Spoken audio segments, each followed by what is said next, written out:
I want to share this super cool story on how this founder hit 10K in ARR. So this post comes from Indie Hackers. It's by Chris McCormick, and they did so in July. So July was their best month ever for Indie Hacks. Revenue from their various side hustles hit over 835 AUD in 1 month for the first time, which means they broke through their personal goal of 10K in ARR. That's about $6,500 in USD. They have a nice graph here charting their monthly revenue, and we can see that they've been at this since 2020. And overall, it was some ups and downs here, but overall, we've seen some steady growth since January 2022, and especially in 2023, which is awesome to see. So they say 10K ARR is a funny number. It's small enough to be scoffed at, especially since they've been at this for the last 3 years, but it's also large enough to be meaningful. $800 a month is large enough to pay for server costs, Netflix, and some groceries each month. It's passive income. They don't get paid by the hour for this. Instead, they're investing hours now for a larger payoff later.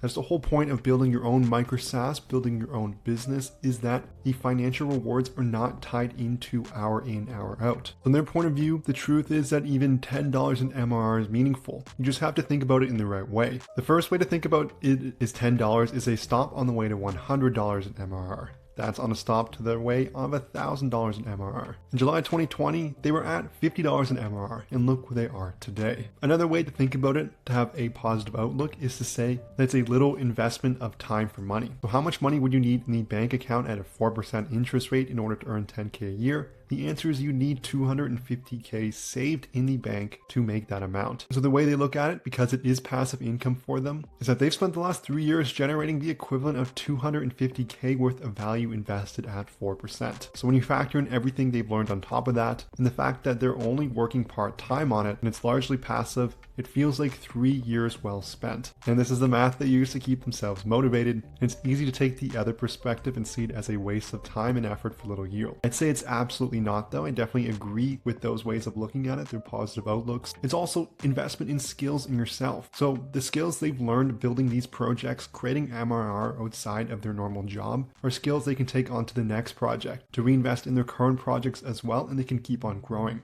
MRR is one of those things that is a little deceiving. You can see e-com owners doing $50K, $100,000 a month, but overall they probably have really small margins, maybe the 10, 15, maybe the 20% range if they're really effective. But at every month they have to restart, and they have to start selling products again to build up the same revenues. As long as you're providing consistent value to your customers, they'll stick around, especially for B2B businesses. And each month your MRR will start growing and growing, and it creates a predictable cash flow and income. And you could have customers potentially for 3, 5, 10 years, depending how long your SaaS is around for. So I'd say absolutely worth the effort, and congratulations. So let's take a look at these projects here. Here's quite a few projects, and they're constantly shipping things that people pay for. They do fall a little bit into the shiny object syndrome, as they put it, but they are having a lot of fun along the way. So let's open some of these up. Overall, there are 6 projects here. The first one is GITEA hosting, and they're going to deploy and manage it for you. And it's the best private alternative to GitHub and GitLab, as running your own server is a lot of work. So they're going to deploy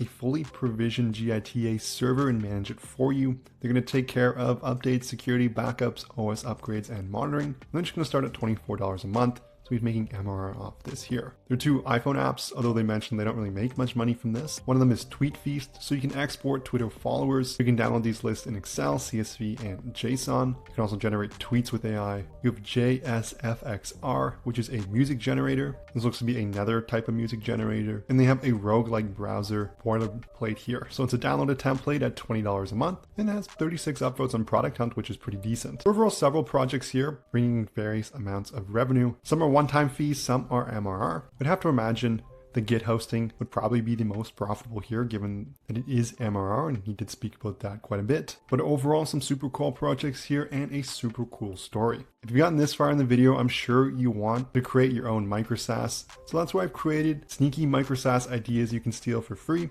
There's a link in the description below. All you need to do is enter in your email, so make sure you check that out. So this is going to conclude the video here. If you enjoyed it, I'd love it if you smash that like and subscribe button below. If you have any questions, leave a comment, but thank you so much for watching, and I'll see you in the next video.